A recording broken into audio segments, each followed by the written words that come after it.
ఈ రోజు మన కొరకు దేవుని మాట, బలపరిచే మాట, నడిపించే మాట, దీవించే మాట, దేవుని మాట, మన దేవుని మాట. Praise the lord.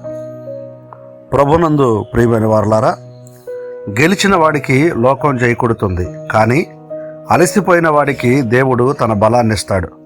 మన సొంత బలం మనల్ని నడిపిస్తుంది అనుకోవటం భ్రమ. దేవుడిచ్చే బలమే మనల్ని గెలిపిస్తున్నది.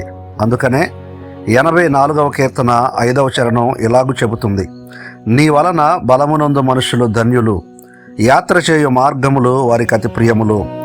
మనం నేను చేయగలను అనుకున్నప్పుడు కొన్నిసార్లు ఆగిపోతాం, కానీ దేవా నీ సహాయం కావాలి అన్నప్పుడు దేవుని శక్తి మనలో ప్రవహిస్తుంది.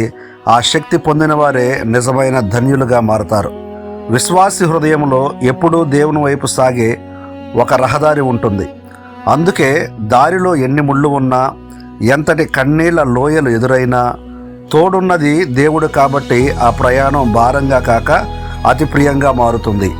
గుర్తుంచుకోండి, మన గమ్యం ఎంత దూరంలో ఉంది అన్నది ముఖ్యం కాదు, మన ప్రయాణంలో మన ప్రక్కన ఎవరున్నారు అన్నదే ముఖ్యం. నీ శక్తితో పోరాడి అలసిపోతున్నారా?